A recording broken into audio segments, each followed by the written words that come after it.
Olá, boa noite. Oi! Boa noite, meninas. Como vocês estão?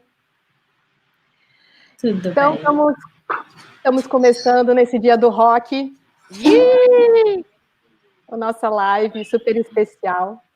Eu sou Roberta Siviero, sou técnica de som, 20 anos, trabalho muito com show ao vivo. Uma galera já me conhece, e é isso. Hoje estamos aqui com essas duas mulheres incríveis que vão se apresentar agora. Fala, Adri. Boa noite, galera. Eu sou a Adriana Viana, sou técnica de som, trabalho com áudio há 13 anos, faço PA e monitor para algumas bandas.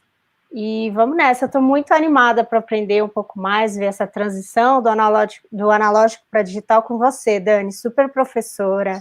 Seja muito bem-vinda.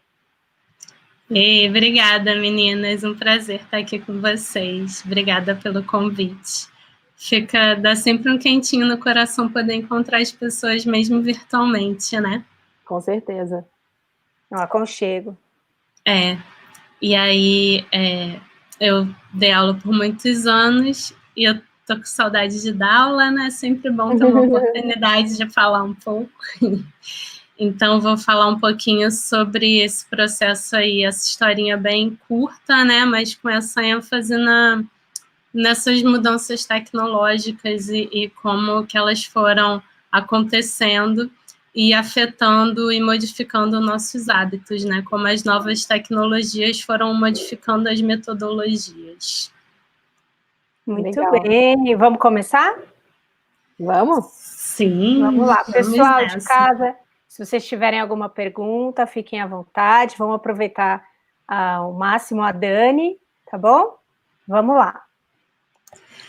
Bem, então vou começar só me apresentando, que eu não falei nada. Além de dar aula, eu trabalho também em estúdio e também com show ao vivo, pós-produção de áudio, bastante coisa nesses anos aí.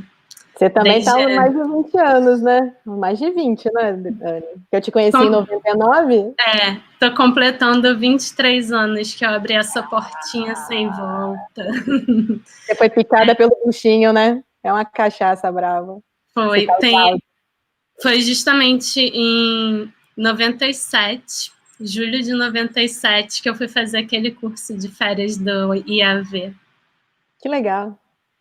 Olha e só. Aí, veio para São Paulo. Pois é, eu comecei aí. Foi a primeira vez que eu fui para São Paulo. Que legal. E se eu puder, eu vou toda semana. Não vejo a hora de voltar. E aí eu comecei lá com Clarê, né? Depois eu voltei para o Rio e aí continuei estudando. Comecei 23 anos que eu me envolvi com áudio, né? Não que eu trabalho com áudio, que levou um tempo até eu conseguir ter um nível de atuar no mercado, né? Até porque a gente era neném na época. Muito neném. Meninas. Então, Eram as menininhas do áudio. Isso. E aí eu vou compartilhar um pouco das histórias que, mesmo sendo 2 décadas, em 150, não tem nem isso, 150 anos que começou tudo isso, então já é bastante coisa, eu vou compartilhar um pouquinho aqui. Massa. Estamos muito preparados. Legal. Vamos lá. Então, vamos. Então, tudo começou... Aí tem um capítulo da pré-história. Essa pré-história é interessante porque ela é meio obscura, muita gente não considera, por isso é uma pré-história, mas eu acho legal começar por aí, lembrando que essa arte linda eu peguei do site Homebrew Audio, adorei, tem tudo a ver com a nossa arte, então eu peguei emprestado. E aí, esse primeiro episódio também tem registros de ser de 1857. Então, 1857 ou 1859 não vai fazer tanta diferença assim. E aí, nessa época, esse cara chamado Edward Leon Scott de Martinville, ele criou o fonoautógrafo.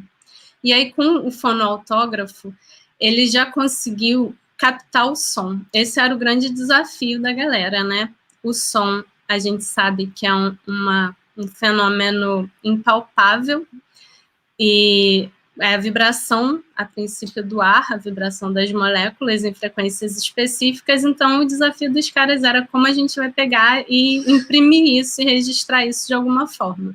E esse capítulo do fonoautógrafo, a limitação dele foi justamente que ele não ele captou áudio, mas ele não registrou como áudio, e isso não era possível de ouvir depois. Mas já era uma inspiração para o seu Thomas Edison, muito criativo, rapaz. Ele fez...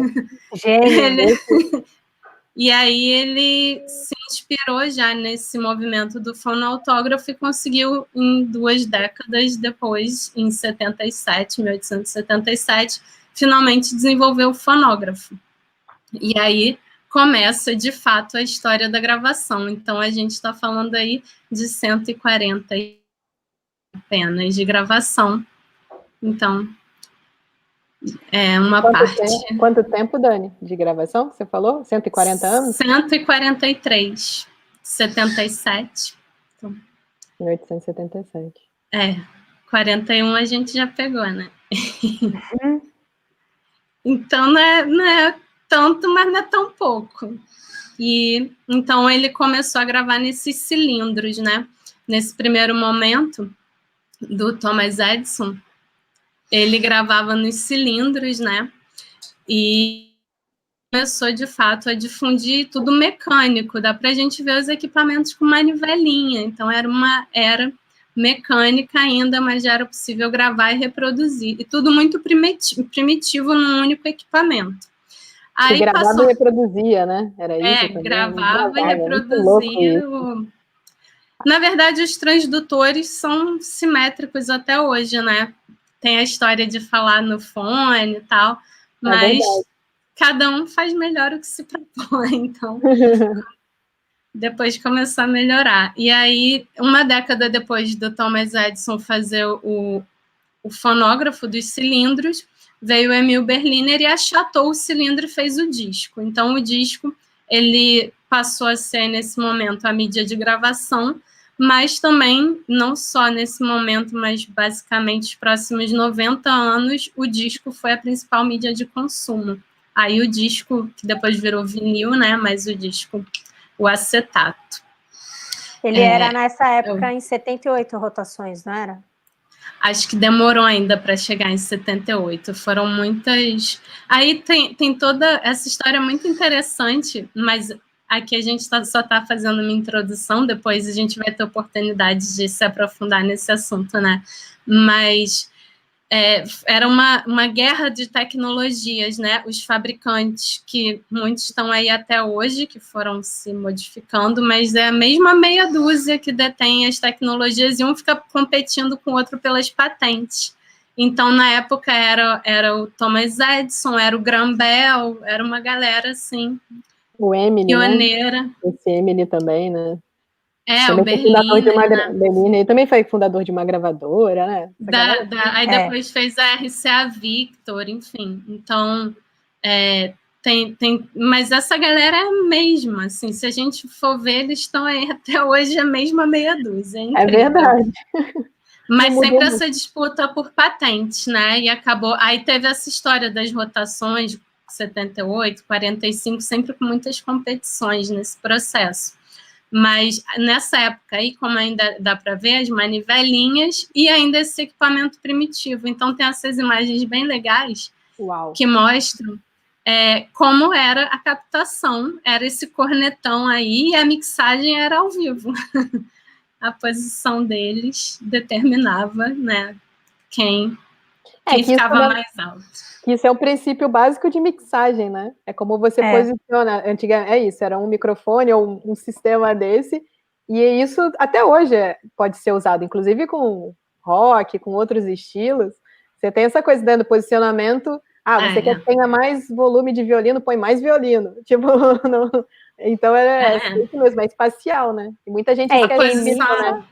Quem mixa é o maestro, né? Do jeito que ele mixava, ele que ia alternando a dinâmica da banda, e o registro era feito dessa forma, né?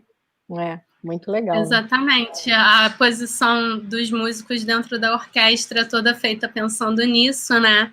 Os que têm mais potência vão lá para trás, os mais fraquinhos ficam na frente, e assim eles vão se distribuindo.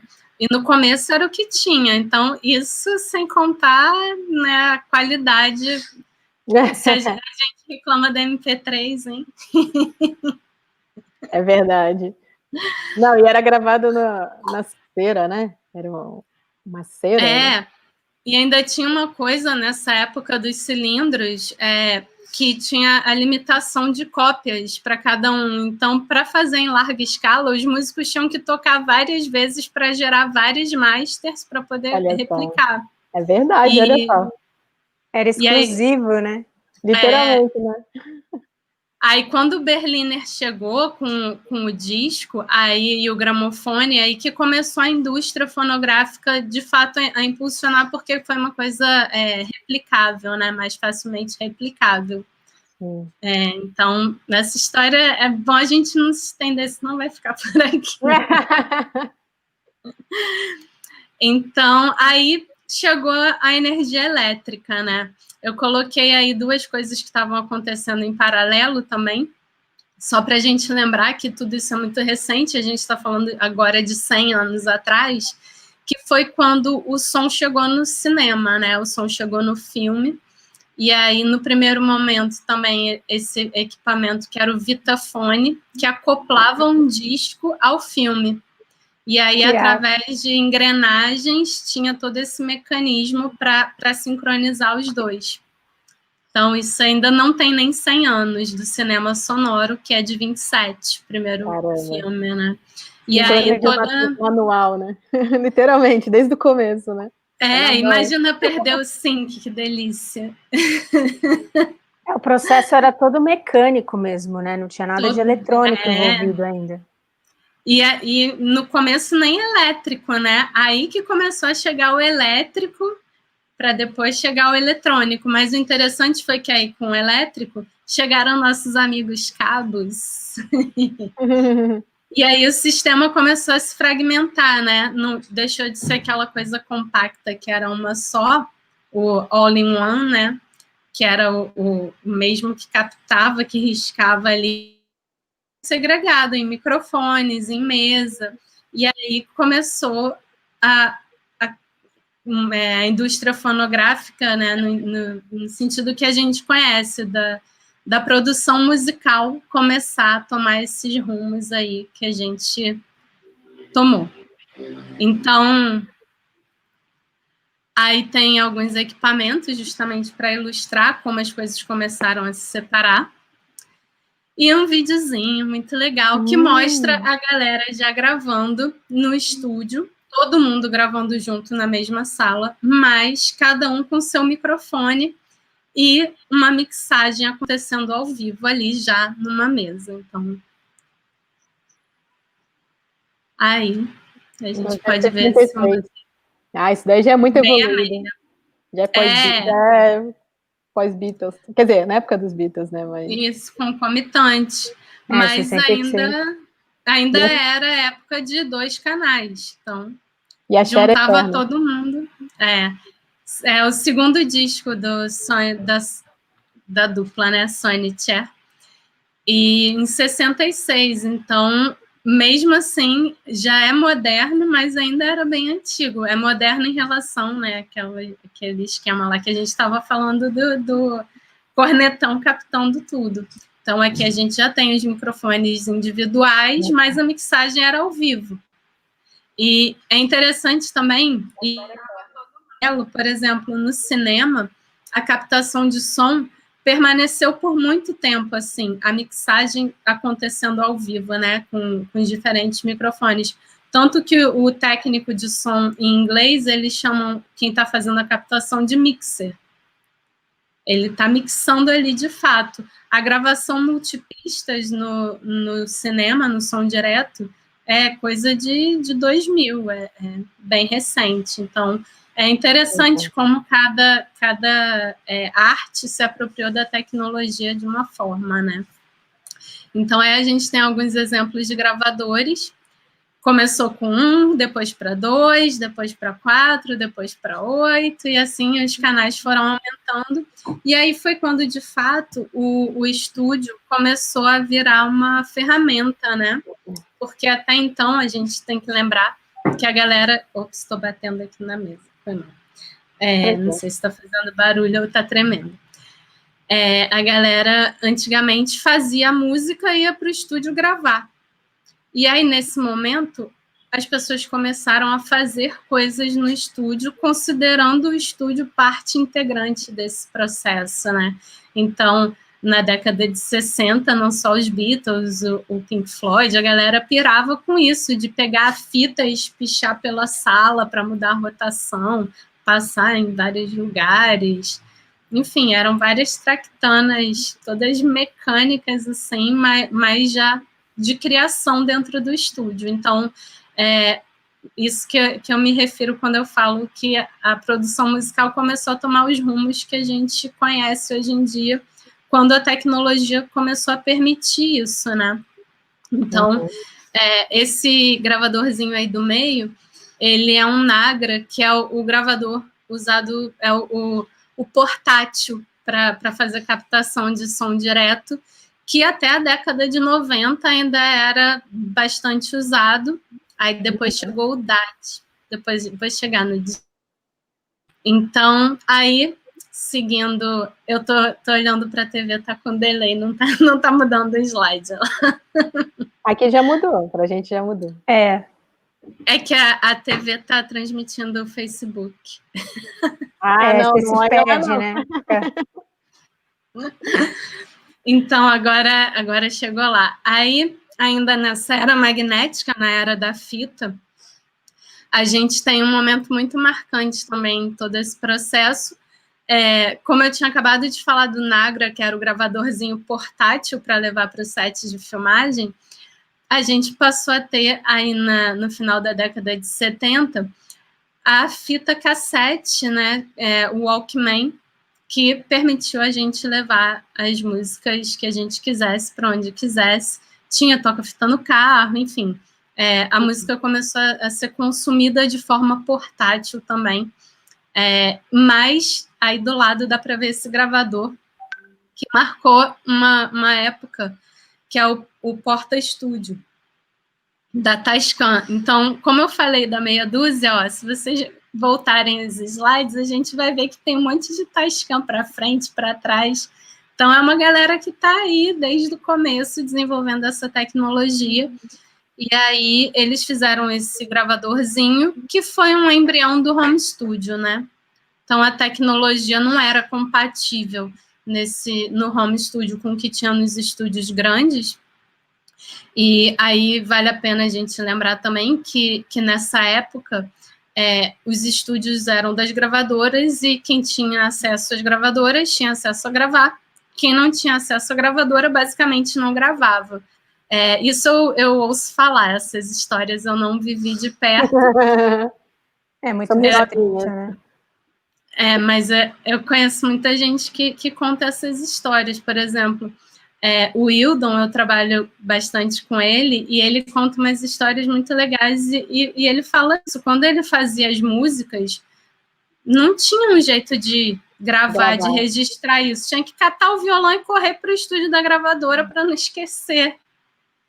E as pessoas esqueciam as músicas, não tinha como. Ontem mesmo... partitura. Tava vendo a live do Zeca, o Zeca ontem na live da Tereza Cristina, ele falando que ele fez uma música com um parceiro, aí ele no dia seguinte falou, ei, parceiro, manda aquela música. Aí o cara não lembrava também, aí ele fez outra e mandou. Que droga! Você vê como as coisas mudam, né? Hoje, a partir de uma primeira ideia, você já grava... Já tem uma boa base da música, naquele tempo, exatamente. Você tinha que realmente absorver a música, né? Para não esquecer e poder registrar depois, não precisar sair correndo para registrar na hora, né? Eu lembro que esses primeiros Walkman gravavam, né? Mas já na década de 80 já dava para gravar toscamente, né? Eu entendo no Walkman. Mas... Tinha Mas o grande gravadores lance de mão, né? Com aquelas fitas pequenininhas, cassete malditas pequenas. de secretária eletrônica. Ah, Mas o grande lance do Porta Estúdio, aí a gente está falando das fitas cassete, que eram fitas estéreo de 2 lados. E o Porta Estúdio, ele meio que abriu a fita cassete de 2 lados em 4. Então, ele gravava em 4 canais. Separados. Massa. E aí a galera fazia suas prés em casa. Tem um vídeo do YouTube com uma demo no Porta Studio. Eu acho que é Where the Streets Have No Name, é isso? Ó, meu consultor para assuntos e de YouTube. Então, tem essa gravação. Eu não sei se é no Classic Albums, mas tem em algum lugar essa gravação. O The Edge gravou o riff de Where the Streets Have No Name e levou para o resto da banda ouvir e desenvolver a música. Então, o YouTube estava começando, mas já tinha acesso, né, na época, mas em casa eles não tinham, então em casa ainda era primitivo. Mas tem amigos nossos que até década de 90 faziam suas demos com esses gravadores aí. Legal. Então, era o que tinha, não tinha computador em casa, né, gente? Vamos lembrar. Aí eles Vamos lembrar. Não tinha isso, eles gravavam, passavam para uma outra fita e gravavam em cima? Com esse aparelho que eles faziam isso, Dani? Esse aí, ele já tinha esse esquema de 4 canais. Mas se quisesse gravar mais, ele não fazia isso, por exemplo. Tem uma galera que fala que gravava na quantidade de canais do equipamento permitido, mandava para outra fita e gravava em cima de novo. Então, isso aí, desde lá, as primeiras fitas, acho que a galera faz isso. E eu vou falar que até hoje tem horas que eu faço isso. Nas minhas sessões de Pro Tools de mais de 100 canais. Faz o overdub ali. Tem que fazer o backup e é isso aí, né? Hoje em dia a gente tem bastante, né? Essa opção. Eu lembro essas histórias assim, eu lembro uma vez, o Maírton contava, né? Uma também de uma das músicas de Legião Urbana, né? Que o batera tinha gravado tudo numa fitinha, também teve que ir cortando. Eu não lembro de qual música que era, mas ele contava sempre essa história. Gravou tudo assim também, tipo Walkman, fita cassete, sei lá. E aí tiveram que remontar tudo, né? Pois era, tudo cortava o dedo, né? Que o pessoal fala. A gente não passou por isso, saudades do que eu não vivi. A Flor fala que só tem saudade da era analógico quem não viveu, mas a gente que não viveu, a gente tem um sonho, né? Tem uma fantasia de participar, de ter essa experiência. Tem Total. A Júlia Teles fez um curso na França, acho que é no sul da França, tem um lugar lá que eles ensinam, você faz que ela toca teremin, né? Não sei se vocês lembram, ela faz várias paradas, a Júlia. Ela trabalha mais com edição de áudio, é musicista. E eu lembro disso, que ela fez um curso há uns anos atrás. E que aí eles usavam a gravação de fita de rolo e tal. E tem muita gente que faz isso, né? Tem gente que pega do Pro Tool, joga pra fita de rolo. Aí tudo bem que tá fácil, né? Tá tudo gravado ali, tá tudo... Mas para ter a sonoridade, assim, para algumas coisas, às vezes grava a bateria, né? Passando. Enfim. Mas olha aí, Ana Luísa, realmente a minha primeira gravação foi um Porta Studio de 4 canais, olha que legal. Olha só. Tá vendo? Quando foi isso, Ana? Depois fala para nós aí. Que ano foi isso? E aí? Bom. Não, que eu falei, eu não cheguei a gravar, mas tem gente que convive com a gente que gravou, porque eu não tinha essa relação com a música e com a gravação desde cedo, né? Os nossos professores tiveram essa experiência, né? Bastante.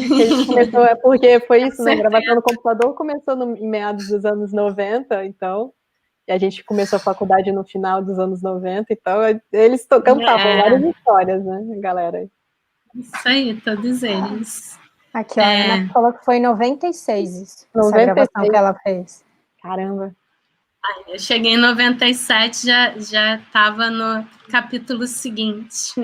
Foi bem a transição, que foi o que a Flor pegou, né? Ela chegou em 94, então ela pegou bem esse período. A gente já entrou já entrou em 0 e 1. E eu acho que essa foto é bem legal, de um estúdio chamado Spectrum Recording, que mostra o gravador de fita lá no fundo, triste, vazio, e um sisteminha de gravação digital aqui, no primeiro plano. Aqui. É na esquerda, né? Eu não sei nem se é o Haddad, mas é legal que, entrando nesse site do estúdio, eles têm até hoje os sistemas. Olha, dá para ver aqui que tem um mouse também, é um estúdio híbrido. Eles não foram substituindo as tecnologias. Tem gente que dá valor para a história, que guarda, né? Inclusive, eu tive a chance de ver um fonógrafo com os cilindrinhos pessoalmente, porque o Chico Neves, um dos maiores produtores do país, e ele tem isso guardado. Ele tem a coleção. Então, é uma história super recente, mas a gente vive num país que não preserva a memória. Não preserva a memória nenhuma, né? Por exemplo, a gente sabe que nos galpões da Globo tem um monte de coisa largada lá, que ninguém desfaz, ninguém faz leilão, deixa apodrecendo. Bota para jogo, gente. Bota para jogo. Então, e aí isso aí foi bem na década de 90, em algum momento usavam sistemas híbridos, mas o digital viabilizou tudo de uma forma muito mais barata, né? Então, foi aí que eu cheguei. Estava rolando aí. Esses são os ADATs. Eu peguei lá na faculdade, né? A gente chegou nessa época. Eu tenho até uma fita até hoje que tá comigo. Eu já falei isso umas vezes, mas então não sabe, mas tem uma fita que ficou comigo. Eu não peguei essa época. Na minha época já era o MD. Que já era velho já o MD, na real. Quando eu comecei a fazer algumas gravações de show, era com MD, mas já era mais MD portátil, já, eu tenho um MD portátil, mas eu só comprei depois de velha também, há uns 6 anos atrás. Mas, Dri, aí o ADAT é o que reúne o bom do digital e o ruim do analógico, porque era linear, né? Era linear, tinha que esperar, avançar, rebobinar. Imagina essa pilhazinha de 5 máquinas de 2 gerações diferentes. Primeiro veio essa de baixo, que a gente chama de cara preta, e depois veio esse de cima, que já é 20 bits. E aí imagina 5 máquinas para ter 40 canais. Cada uma tinha 8. 8 canais.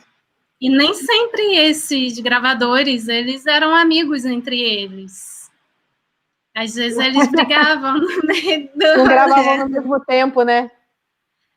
Dava erro, um perdia o sync, aí você tentava rebobinar, um ficava no caminho, não rebobinava, o outro passava direto. Era bem louco. Você trabalhou bastante com eles, Dani?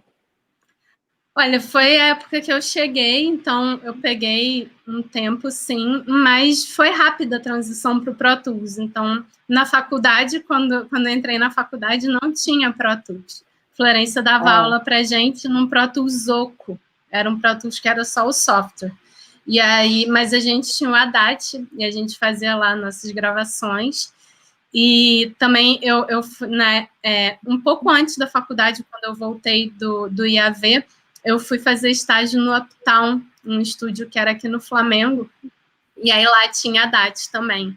Então, eu tive esse tempo aí que eu tive experiência com ADAT, e aí sabe o que a gente fazia? Label. Tinha que anotar num papelzinho impresso o que tinha em cada minutagem, em cada canal da fita. Aí, como eu era assistente na época, eu ficava lá fazendo os labels da fita, para saber o que tinha em cada canal. E já tinha alguns recursos, né, digitais, tipo, você conseguia copiar um canal para outro virtualmente, assim. Aqui tem o controlezinho remoto junto com esse sistema. Aí aqui tem essas fotos, é uma torre de 5 ADATs, né, para ter 40 canais. Aqui um sisteminha que dá para gravar 8 canais, então já dá para ter um home studio, por exemplo, né? Com esse ADAT e uma mesinha, um músico que tivesse a oportunidade de viajar para fora para fazer um show com um artista, já trazia um sisteminha desse, pronto, tinha seu home studio, ligar em linha ou com alguns microfones, pronto, já gravava em 8 canais. E isso podia virar uma que depois ele levava para um estúdio que tinha a DAT. E aí, na direita, tem um outro sistema digital também, da Tascam, que é o DA88. Esse eu trabalhei um tempo na época que eu trabalhei com dublagem. Eu lembro que eu trabalhei também, acho que em 2001, no estúdio em Niterói, e ele tinha um desse também. E vinha as fitinhas, né? São umas fitas menores, né?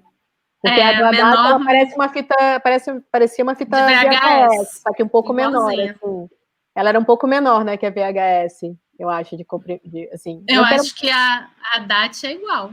Eu não lembro, eu lembro que parecia muito, eu achava que era um pouco menor. Acho que é e igual. aí esse sistema eu peguei, eu lembro. E tinha também, exatamente. Eu peguei na época que eu trabalhei lá com dublagem com o Newton, nosso mestre. A Rebeca, falando que o Mosh ainda tem sistemas híbridos. Nos workshops eles costumam mostrar. Legal. A companhia dos técnicos também tem gravador. Tem alguns que tem, né? Algumas, igual, teve há uns anos atrás, acho que já tem uns 6, 7, uns 8 anos, acho que foi um estúdio da Transamérica, que era bem tradicional aqui de São Paulo, né? Também, eles desmontam, aí começam a vender, leiloar as peças, a galera vai lá. Eu lembro que na época de 2012, né? A gente estava lá, que a gente frequentava o Flap, nos nossos encontros. Eu lembro que eles pegaram teve acho que mesa, teve umas coisas que eles pegaram nesses esquemas, ainda tem, né? O negócio tá bem cuidado, né? E tem que fazer rodar, né, gente? Porque equipamento eletrônico, elétrico, se não usa, vai morrendo. Exatamente. Tem que pôr mesmo para rodar, né? Nem que seja para fazer workshop, que seja, mas eu sei que lá no Mosh eles usam para várias situações, né? Olha, deixa eu só mostrar um comentário do Fernando Lauleta. Nosso grande Fernando, participando, dizendo que as fitas de DAT eram iguais às Super VHS, e as do DA88, Tascam, eram fitas RAI 8. Isso aí. Eu lembro que eu trabalhei com essa daí bastante também durante o começo, né? Fui começar no áudio assim, mal sabia fazer o negócio, ainda mais isso, edição de áudio para cinema. Ele tinha 2. O Newton locava muito, né? Para gravação ao vivo, eu lembro também esses DA. A gente pegou um tempo a galera usava que muito, começo dos anos 2000, a galera usava muito para gravar. Ao vivo. Isso, e fazer backup também, lembra? Que aí muitas vezes já gravava no Pro Tools e fazia backup em fita.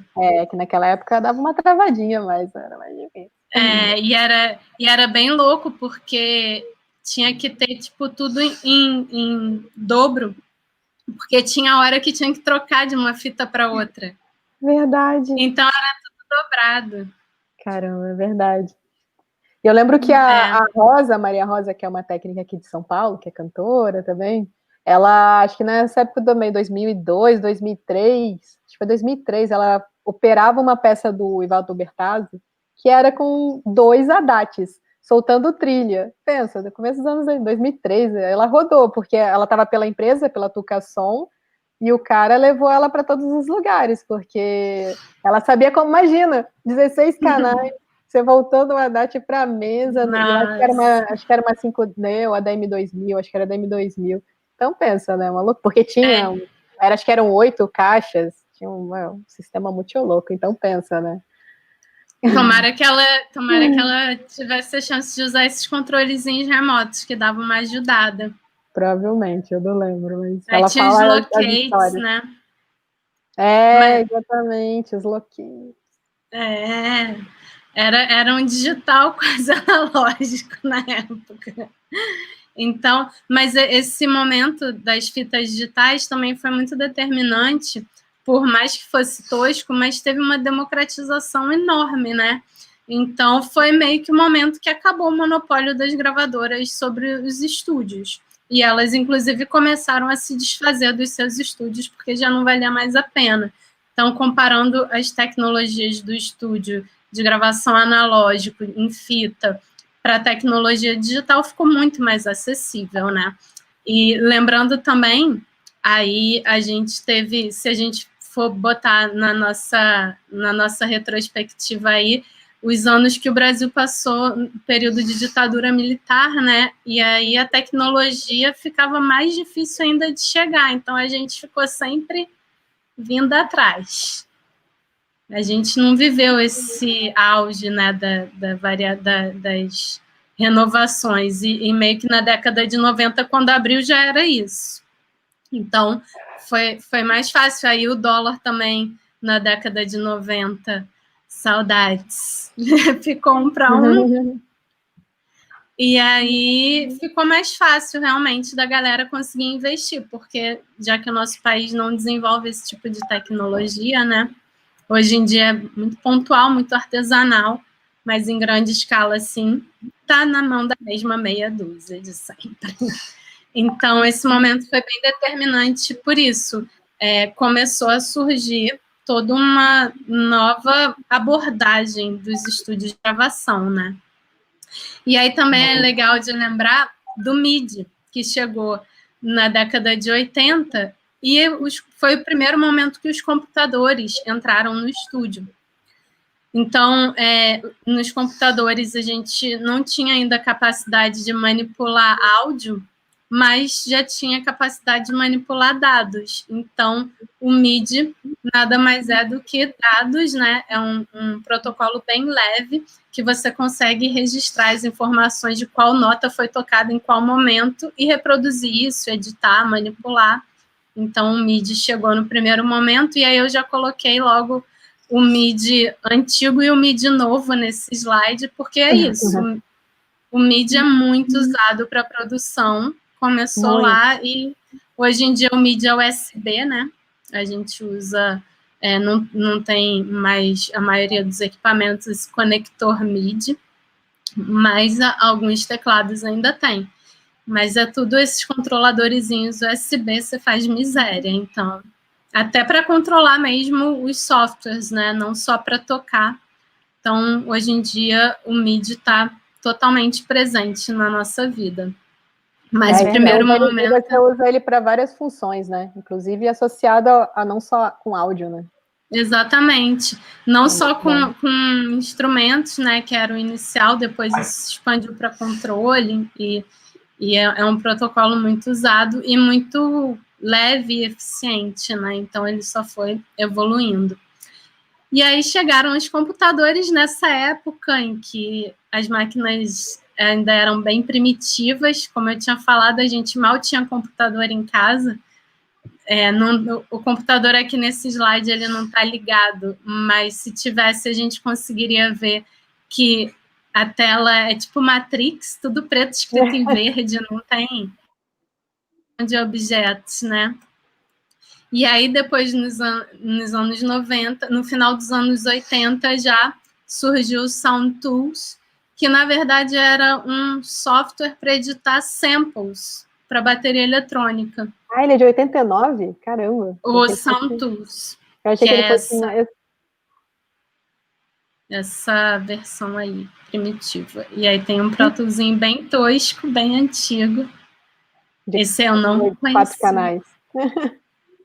O Sound Tools eu cheguei a usar nesse mesmo estúdio aí que eu falei, que tinha os 16 canais de ADAT, as fitinhas, tinha que sincronizar tudo, e era o Sound Tools. E era bem... Não era para fazer o que a gente faz hoje, né? Então, quando o computador começou a manipular áudio, ainda era essa coisa bem pontual, bem editar um áudio ou outro. E aí, alguém teve a ideia, gente, o que a gente precisa para conseguir trabalhar com áudio no computador, nesses computadores que não conseguem? A gente precisa de processamento adicional.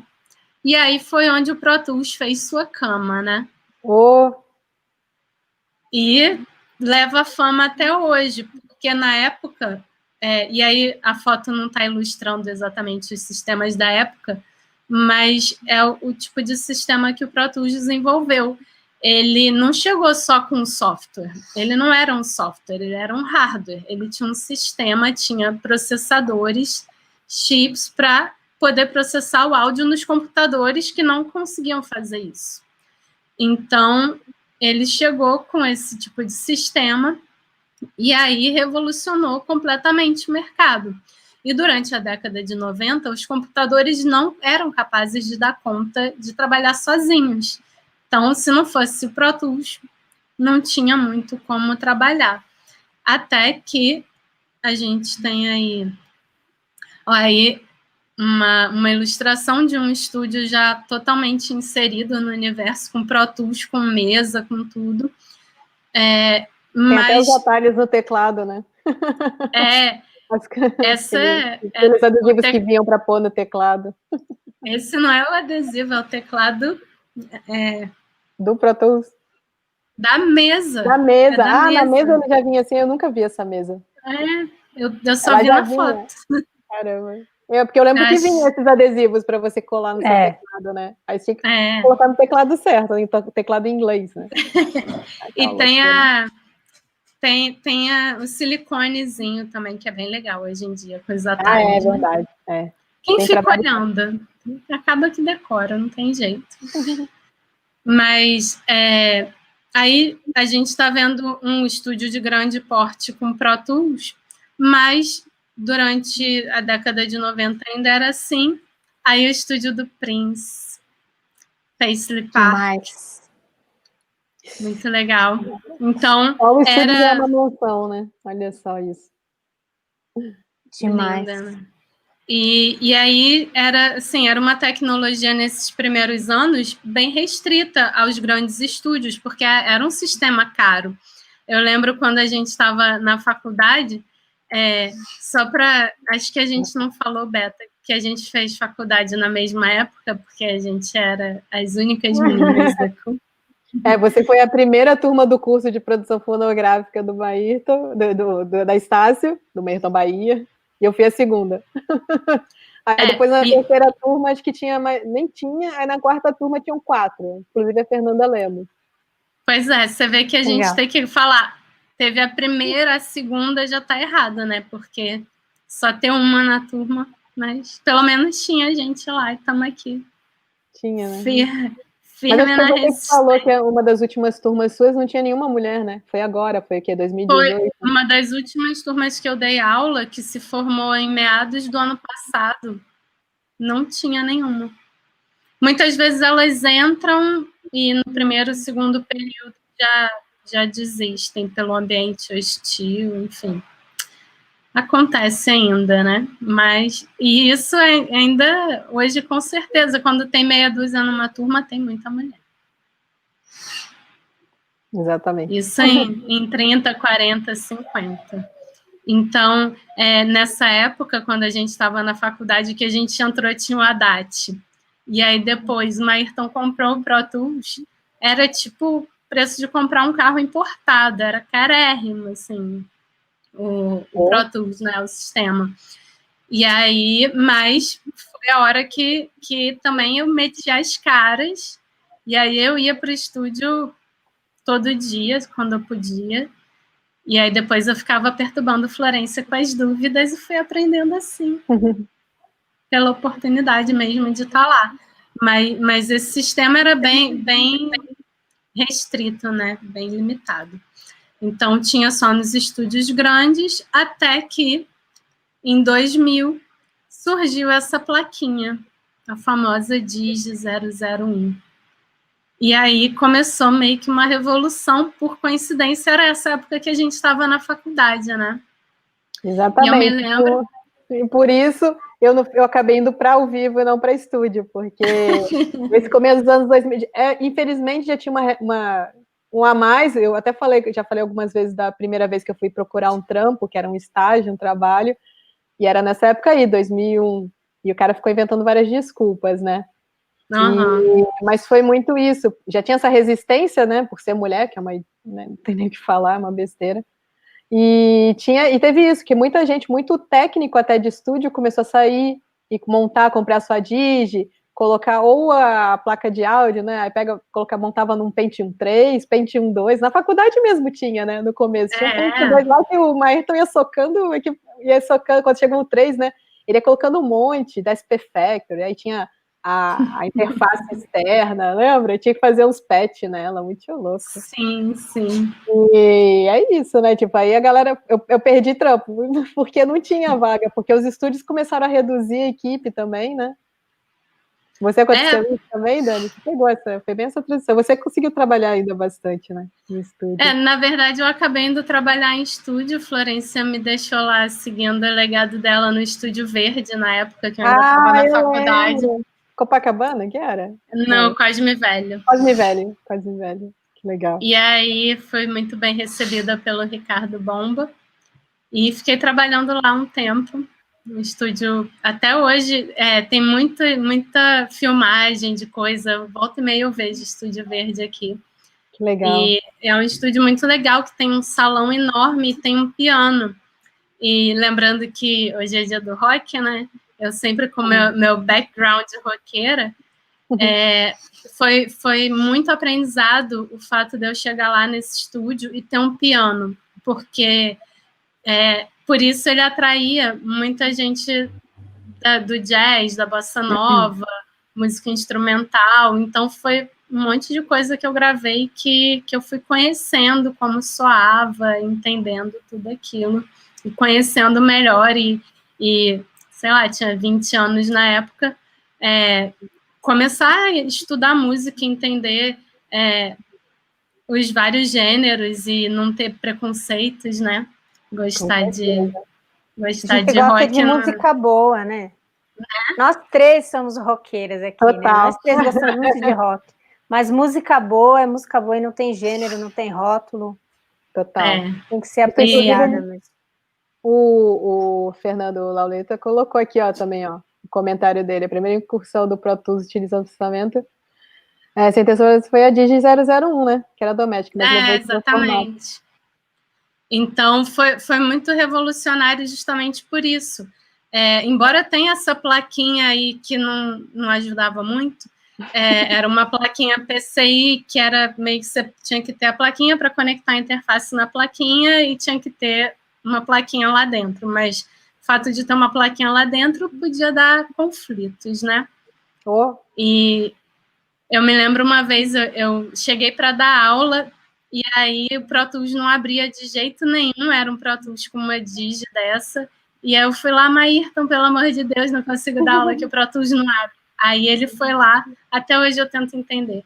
Ele abriu o computador, na época podia abrir computador, depois parou de poder abrir, e aí ele abriu o computador, tirou a placa de rede, fechou o computador e nunca mais deu problema.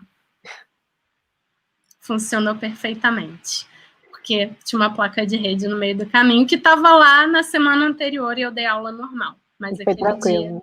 dia... Nunca mais funcionar.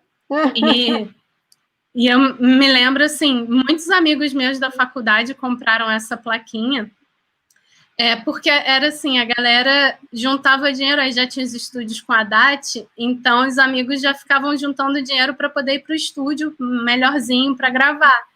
E ao invés de ter que ficar juntando dinheiro para ir para o estúdio, eles começaram a juntar dinheiro e comprar as suas próprias Digi. E realmente esse diferencial que o computador estava processando de fato o áudio, né? Então foi nesse momento em que a indústria se deu conta e teve a possibilidade de trabalhar o áudio in the box, totalmente dentro do computador, sem precisar desse processamento adicional. E aí isso foi bem revolucionário.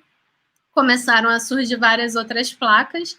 Aí eu coloquei algumas mais antigas, coloquei essa Scarlett mais atual da Foxrite, que é um kit super acessível. Várias pessoas que eu conheço têm. Eu me arrependi de não ter comprado. Teve uma vez que eu viajei para fora. Aí tinha lá 250 euros, né? O preço ótimo. Tava 3, quase para comprar, né? Tava quase 3. Aí eu falei assim, compro ou não compro? Devia ter comprado, que depois eu me arrependi, né? Que é sempre... A Bia tem USB, né? Acho que é USB.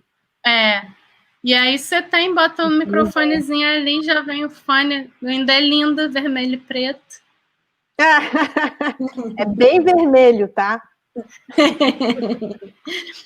E é uma placa, assim, totalmente do mercado, e eu acho que mesmo nas condições adversas, como eu falei, a gente não produz esse tipo de tecnologia, então alguma coisa a gente tem que ter. E muita gente que eu conheço tem investido nesse tipo de sistema para ter essa autonomia mesmo. E aí eu acho legal essa fotinha embaixo, que mostra um sistema completo, né? Então, se lá em cima eu mostrei o home studio, que era um Haddad com a mesinha, aí a gente tem um laptop com a interface, tem um microfonezinho ali em cima, câmera e tudo, dá para filmar. Então... Nossa, uma câmera gigante, agora que eu vi a câmera.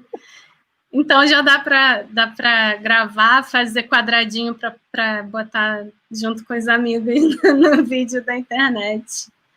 E é isso, assim, um sistema desse já dá para gravar. Aí eu botei umas fotinhas do nosso home studio aqui, com as amigas do Cais Quarteto e do Samba que Elas Querem. Que legal. Então, esse é o estúdio onde eu faço os trabalhos, né? Não as gravações maiores, eu espero em breve poder voltar para os estúdios cheios de gente, principalmente cheios de amigas, mas a gente grava aqui, também faço as mixagens, as edições. Então, aí, alguns dias que eu estava trabalhando, gravando um cavaquinho da Cecília, do Samba que Elas Querem, e com a Renata, do Cais Quarteto, na mix que a gente está fazendo. Legal. Então, assim, com um computador e uma interface, aí dá para ver no cantinho minha, eu uso ainda a MBox 2 Pro. Ela é MBox 2 Pro, é muito legal, que ela vai até 96K, e tem 2 saídas de fone. Eu nunca imaginei que eu fosse amar tanto isso. Legal. Você usa o Pro Tools 10? É isso? Não. Que eu tô ainda nessa... Depois, acho que não pode muito mais nela, né? Acho que vai até 11. E principalmente minha máquina. Pro Tools, né? Essa é a delícia do Pro Tools. Muda a versão, aí eles, a partir do 8, eles liberaram para outras interfaces. Exatamente. Só que é isso, você muda... Do 9, né? Até o 8 ainda era preso. Aí, você vai ficando preso ao hardware, né? Você tem que ter sincronismo entre hardware e software. Então, e aí sistema operacional, toda essa combinação de fatores que eu sou muito daquele partido de que o time que está ganhando, deixa quieto. Então, não gosto muito de ficar atualizando as coisas, não. Eu sei que eu deveria me atualizar mais, né? Para poder falar sobre isso, mas sou apegada. Por isso que é legal, por exemplo, outros softwares como o Logic, acho que o próprio Nuendo, né? Eles foram criados já para utilizar o próprio processamento do computador, né? Não tem, desde lá do também, né? O Studio aí One. tem um bocado de alternativa hoje. Na verdade, o Pro Tools, ele... Antes, né? O Logic, eu lembro, ele já, desde o começo, acho que foi final dos anos 90, né, que surgiu ele também, o meio dos anos 90. Ele já era feito justamente para você não ter que usar uma interface interna, ele continua bom até hoje, mas é isso, né? Exatamente. E o Pro Tools, na verdade, quando veio a Digi, ele teve essa transição, né, do sistema próprio para o sistema do computador. E eu lembro até, veio um cara que fez essa transição, virou vizinho de vocês, Beta, lá em Niterói.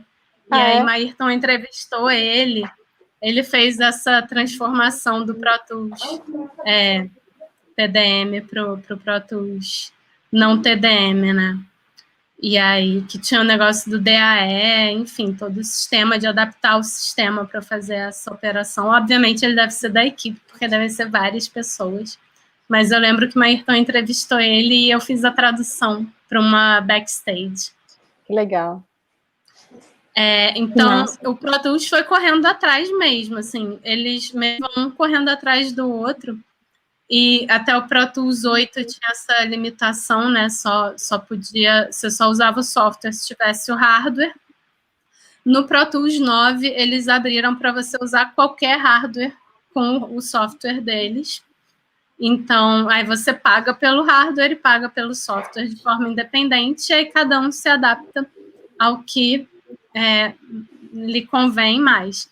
Mas uma coisa até... estava vendo a live que as meninas fizeram semana passada, e a Karen falou isso, quem quer entrar no mercado tem que saber Pro Tools. Quem quer entrar para oferecer seus serviços como técnica tem que saber Pro Tools.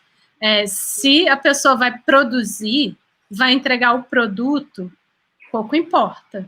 Mas se a pessoa que oferecer a mão de obra, mais cedo ou mais tarde vão acabar cobrando o Pro Tools. Então, É a principal língua, né? Como se fosse a principal língua em inglês, como elas mesmas disseram, né?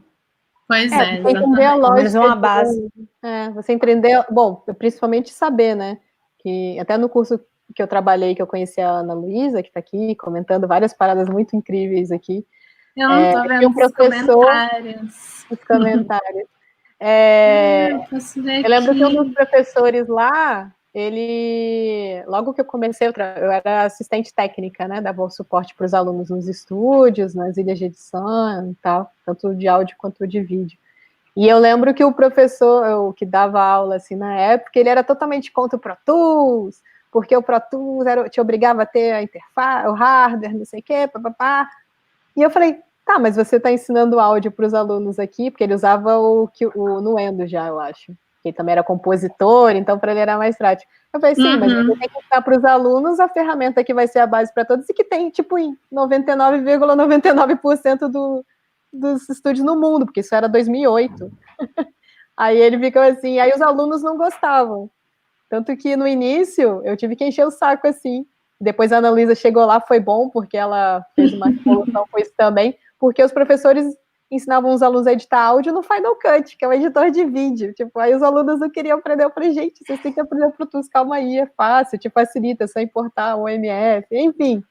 Mas é muito, muito louco isso, né? Tipo, é lógico que a ferramenta sempre vai. A gente fala muito disso, né? Que o importante é você saber usar a ferramenta. Se vai ser uma mesa de milhões de canais, 300, sabe, opções, ou se vai ser menor, ou o software também, né? O importante é você saber usar ele bem, porque isso, a diferença em qualidade hoje em dia é muito pouca, né, na verdade, do investimento de 100 mil para o investimento de 5 mil, 10 mil para você comprar, por exemplo, um software original, né, sei lá, no Endo, acho que era isso, em 5 mil, não sei, mas não lembro mais os valores exatos, mas era por aí, né? Então, mas mais de você se não adaptar, saber, né? você tem, pelo menos saber a ideia. A Karen mesmo falou, né? Ela usa muito, né, o Cubase desde o começo, enfim, e o Nuendo, eles são muito parecidos, né? E só que ela vai ter que, né, vai conseguir um trabalho e ela tinha que mandar para o chefe dela no Pro Tools, né? Em algum momento você vai ter que usar o Pro Tools, então você tem que saber o mínimo, né? Aprender e com o resto você vai. Até para a gente mexer em editor de vídeo, para a gente que trabalha com áudio, a lógica é meio que a mesma, assim, na hora que você vai mexer. Porque eu tive que aprender a usar o Final Cut, né, para ajudar os alunos também. Não só de áudio, para tudo, tá, gente? Áudio eu falava assim, usa. Tanto que tem várias alunas que, dessa época, uma até infelizmente faleceu esse ano, mas que elas adoravam, assim, e viraram editoras, estão aí até hoje no mercado, editora mixadora de audiovisual. É engraçado que tem bastante mulher editora de áudio, né? Eu acho muito legal. De audiovisual. Eu acho também, não sei se tem a ver que no audiovisual já tem um movimento há mais tempo das mulheres se unirem e tal, mas é um fato, assim, na música tem muito menos do que no audiovisual, principalmente nessa parte da pós. Agora, é tudo muito parecido, né? Quando você começa a mexer, você vê que é tudo meio igual. Até fazer essa analogia para a gente que é do áudio, quando vai para um software de vídeo, a gente acaba entendendo a lógica, né? Então, entendeu ali a lógica que vai te dar agilidade e eficiência, que é saber os atalhos, saber, né, as coisinhas que você vai ganhar tempo aí. Com certeza. Na hora o melhor software é o que você tem mais praticidade, né? Porque facilita o trabalho. Eu também sempre usei Pro Tools, e aí de uns 2 anos para cá eu aprendi a mexer o básico do Logic, no começo eu quebrava um pouquinho a cabeça, e hoje eu acho ele muito fácil, assim, também. Mas é isso, é da praticidade, né? O melhor software é aquele que você tem a mais prática, tem mais experiência nele, né? Assim como no ao vivo, né? Nas consoles também. A gente gosta de trabalhar com sistemas que a gente conhece. Que tem mais confiança, né? Mas se tiver que chegar lá e se virar no outro... Você vai se virar. Então, pode comer uma mosca, né? Não mudar a página na hora certa, alguma coisa assim. No ao vivo é mais complicado, mas no estúdio você vai ficando mais devagar, não rende tanto quando você está no software que não domina. Mas é tudo muito parecido, e é isso. Quem vai fazer suas produções vai ter sua autonomia de decidir, lindo. Quem quer entrar para o mercado, para trabalhar para alguém, vai ter que se adaptar para o que o mercado pede, mais cedo ou mais tarde. Então, acho tudo bem interligado, né? E um vai copiando o outro, inclusive, de uns tempos para... Os nomes vão mudando. Por exemplo, não faz muito tempo que o Pro Tools chamava os pedacinhos de áudio de region e virou clipe, para ficar igual do Avid, que é o clipe de vídeo. Então, vai tudo dando a liga, vai tudo padronizando. E é isso, a gente tem que saber se adaptar às mudanças. Eu, durante os tempos que eu dei aula para a galera do cinema e do audiovisual, eu evitava mostrar muito o Pro Tools para não criar resistência em relação a isso, e eu usava muito o Reaper para poder mostrar assim como é acessível, para poder tentar instigar a galera do vídeo a se interessar pelo som. Então, eu acho que ele é bem mais simples. Tem uma pergunta. Perguntinha da Dani, ou da Lila. Não, Dani, qual foi o seu maior desafio dentro do estúdio? Vixe! Ai, maior desafio.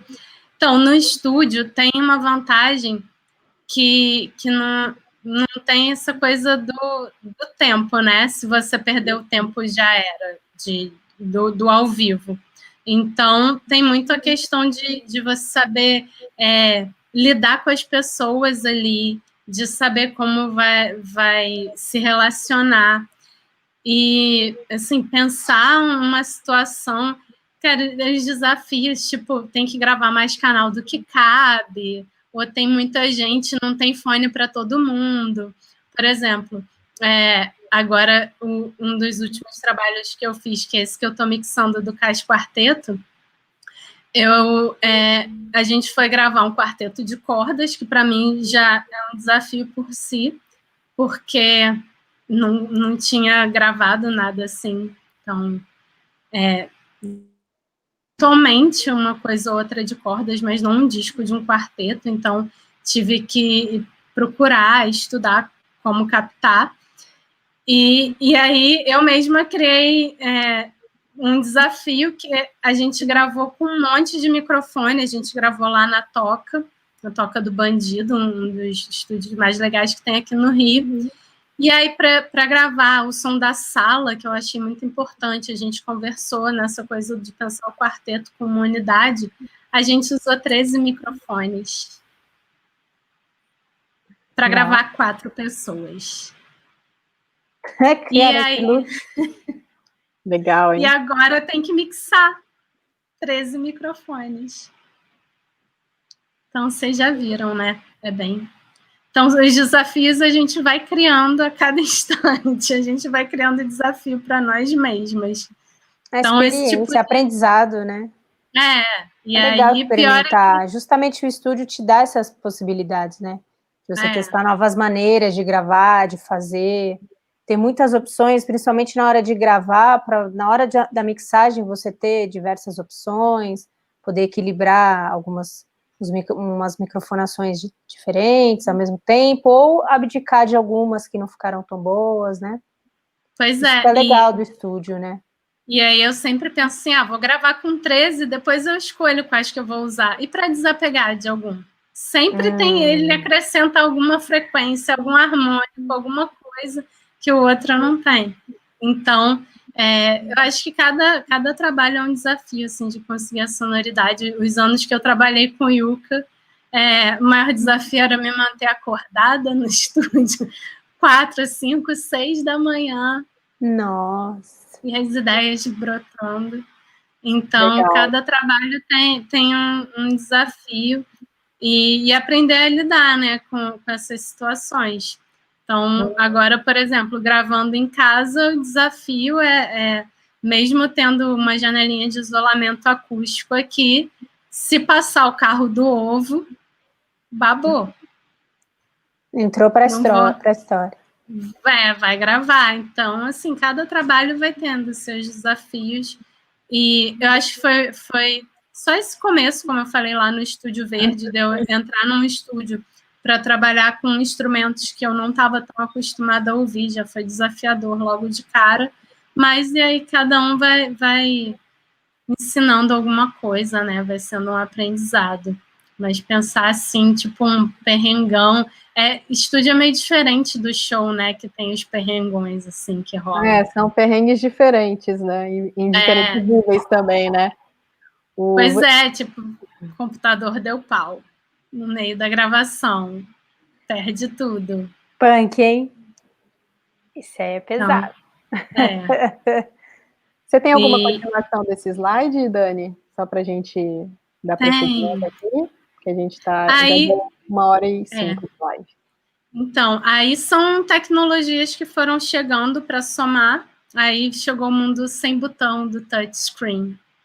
Confesso que eu prefiro botão para fora. Mas, às vezes, salva, né? Aí a gente salva. tem tanto... Também que mesa do pau, né, Adri? É verdade.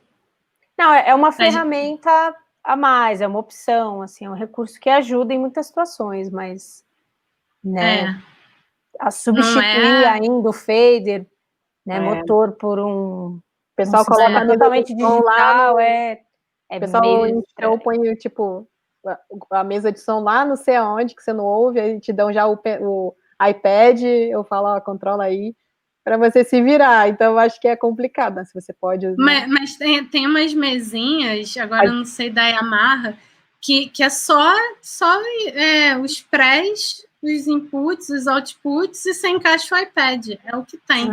Tem de várias marcas. A maioria das marcas tem agora. Pois é, então, assim... Mas a questão do touch, assim, além da questão da segurança, né, de você se sentir confiável de que aquele sinal não vai cair, você não vai perder a mesa, né, entre aspas, tem também a questão da sensibilidade da tela, né, do touch. Não é a mesma sensibilidade do fader. Então, não é legal ainda para mixar. Tem um sistema mais legal, aquele da LV1 da Waves, é um touch muito bom, mas é o único que eu acho, assim, legal. Tem outra coisa, tem muito a melhorar ainda, não dá. Outra coisa, né? Caiu o sinal do roteador, você fica lá, né? Às vezes eu tô. Nossa, lá no Sesc Belenzinho isso acontece direto. Lá embaixo. No meio de delay, assim, o negócio sincando, assim. Eu falo, putz, não acredito! Sempre cai na pior hora. Aí eu vou correndo lá pra perto, porque lá no Sesc Belenzinho tem uma escada, assim, a house é bem no alto, assim, uma escadinha da morte lá, de incêndio,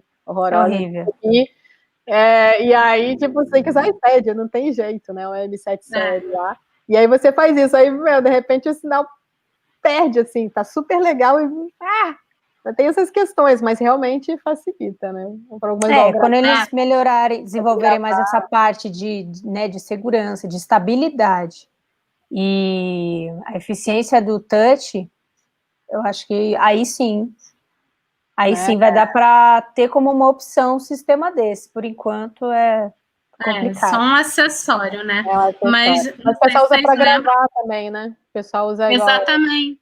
A Uno, a duas, você usa assim, você liga no iPad e grava, belezinha. Teve o disco do Gorillaz, né? Que eles gravaram todo no iPad.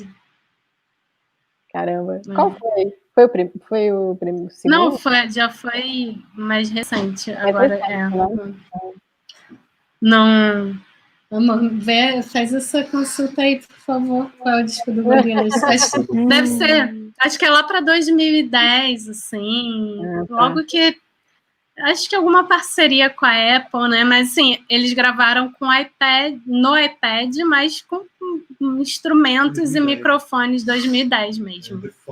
The Fall é o nome do disco. Legal. Mas a lista de instrumentos é humilhante. Então, assim, com tudo isso, gravar no iPad é o de menos, né? Então é aquilo, quando a música é boa, quando os instrumentos são bons. Agora que eu descobri onde a pecinha, né? A pecinha ali também que tá tocando, né? Também. Pois é, né? Agora que eu descobri onde tem os comentários do... Me lembrei dos comentários para ver do Facebook. E aí tem também os gravadores digitais, né? Os gravadores portáteis começaram a surgir. E os sound devices, que é muito usado para som direto, ele começou a ser usado anos 2000 já, aquilo que eu falei, o cinema é agro até a década de 90, depois teve o DAT nessa transição, até a galera passar para os sound devices e entrar no mundo multipistas, finalmente, de gravar vários microfones, e aí, enfim, toda aquela questão que eu falei lá no começo, as metodologias começam a mudar em função das tecnologias, você não tem mais como renegar. E tem esses gravadorzinhos portáteis que meio que bombaram na produção independente junto com as DSLR, né, com as câmeras fotográficas que servem para fazer filmes, mas que não tem entrada para microfone. E aí, graças a isso, teve um boom desses gravadorzinhos portáteis, Zoom e Tascam. A Zoom nem tinha essa tradição em fazer equipamentos de captação, gravadores, mas começou a investir, está indo super bem e está crescendo. Super certo. Já a Tascam está aí ainda, firme e forte, se diversificando. Então, são opções de gravar, né, para gravação em HD ou em cartão. Então, a gente tem muitas opções como alternativa. Inclusive, esses gravadorzinhos, eles funcionam também como interface de áudio. Sim. Então, eles têm a portabilidade de você levar para gravar, mas você pode usar também como interface. E aí, tem o momento que estamos, que é basicamente, já não precisa nem mais do computador, né, gente? Esse Go Mixer aí tá incrível, bombando, que ele é uma interface que você já pluga direto no... Você compra os adaptadores, já vem, né, com os cabos adaptadores, você pluga no seu iPhone. Exatamente. Ele é ótimo. Então, parece que o mundo foi todo preparando a gente para viver enclausurado nas nossas quarentenas, fazendo live. Só então, com celular. Isso. E tem esse Go Mixer Pro, né? Que é o último que saiu, que é muito bom. Esse da Holland. Esse pequenininho, ele é desse tamanho. Mas esse aí é o Pro, né? Esse aí é o anterior. Tá. O Pro é o outro, é um último que saiu. A Holland também é uma que tá aí no rolê tem um tempo, né? O iRing também, né? O iRing já tem um tempo também, que a galera usa. Tem. Aí tem o iRig e esse microfonezinho da Tascam que para iPhone, transforma o iPhone num gravador. Então, são várias alternativas para ninguém dizer que não tem como gravar, né? É legal lembrar também, nesse meio tempo que a gente pensa, hoje em dia, Gilmar tá aqui, faz uma música, corre, liga o celular, grava, pronto, já registrou a ideia, nunca mais esquece. Se quiser, ainda manda para alguém para ter backup. E eu lembro quando eu trabalhava com o Yuka, que ele ligava para mim e falava, Dani, deixa cair na caixa postal. E aí ele gravava alguma ideia de alguma melodia, de alguma... E aí eu tinha... Só que assim, não era smartphone, eu não tinha nem como descarregar o arquivo. Depois eu pegava o celular e botava tocando assim. Botava no microfone e aí daquilo ali ele desenvolvia. Eu chegava no estúdio e levava. Então, assim, coisas que a gente já não precisa mais passar com todas essas tecnologias. Temos que aproveitar a tecnologia, né? Temos que se reinventar, estudar e acompanhar todas as novidades, porque senão ficar para trás, né? Tem uma perguntinha, Dani, do Fabrício. Os microfones digitais em estúdios são uma tendência ou realidade? Abraço a todos. Beijo, Fabrício. Beijo, Fabrício. Até onde eu sei, a gente não usa muito microfone digital, não. A gente continua ainda na tecnologia dos microfones, os 87, S57. E esses microfones digitais, eu acredito que eles sejam mais voltados para um público de podcast. Porque aí a gente volta lá para o primeiro slide, né? o microfone já é interface, já converte, já faz tudo. Então, se tem um microfone que converte, ele já não vai fazer tão bem uma coisa, tão bem a outra, quanto quando você tem um microfone e tem alguém que converte. Então, eu acho que para gravação em estúdio, a gente ainda não entrou nessa era de microfone digital. Agora, é aquilo, quando a música é boa, a ideia é boa, o importante é gravar. Ferramentas não faltam mais, né? Outras opções, né? Tem os microfones da Sennheiser e da Neumann que são bem legais. Eu já tive a oportunidade de comparar com os tradicionais na versão digital, achei bem interessante. Legal. Aí é covardia, né, Dri? Os sem fios, Dri, que você está falando? Oi? Os sem Não, fio? com fio para estúdio. Aí, enfim, tem as suas vantagens e suas características, né? Por já ter o conversor interno. Eu achei muito legal. E aí, se você tem um setup de microfones incríveis analógicos, você não precisa comprar um digital, mas para quem está pensando em comprar, de repente experimenta já, né? É igual aquele kit de adaptar, se for a sonoridade que a pessoa quer, porque ele tem um som característico, né? Uhum. Aquele kit da Scarlett, eu lembro que ele liga USB no microfone. Pelo menos o que eu tinha visto, ele era USB. É bem isso. Algumas, igual a Shure fez um kit, né? Para galera de transmissão, eu acho que também. Eu acho que vai ser mais usado, mais para isso mesmo, a galera plugar no celular e fazer a live. Isso não é uma tendência, gente. Isso já é algo concreto, né? Que aí já é para o pessoal que não é do áudio, né? Que usa o áudio como ferramenta, basicamente, para se comunicar. Né? Como o pessoal está comentando aqui no chat, a Ana e tal, que o microfone nunca fica obsoleto, é um ótimo investimento, e realmente, cara, o microfone, cuidando. No máximo fica cansado. De uso, né? Mas também tem que cuidar direitinho, né? Continua. Os melhores microfones ainda são os mais antigos ou os similares. Com certeza. Exatamente. E aí, falar de Neumann e Sennheiser, a gente sabe que se eles botaram um microfone digital, é porque vai ser padrão Neumann e Sennheiser, né? Isso é verdade. E padrão financeiro Neumann e Sennheiser também. Então, para a gente aqui, que tem que ficar convertendo tudo, multiplicar por 5, sei lá quanto. Agora eu vi o comentário da Ana, que serve como martelo 58. Eu acho que muitos foram usados como martelo mesmo. O Fernando tem muita opção de microfone lá no Estúdio Flap. Ele disse que tem microfone que foram fabricados a partir da década de 30. Vamos até colocar aqui. E devem ser... aquela máquina de reverb lá, eu lembro, que parecia um joystick gigante, um joguinho.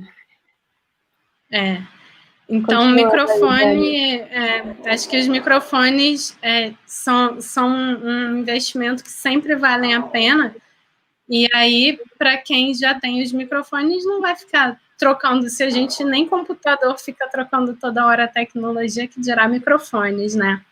Então, vai mais dessa praticidade mesmo do digital, para quem já quer só plugar e já foi, não quer tirar som e tal, a gente sempre vai preferir, né, o mais separado, né, os equipamentos mais destinados.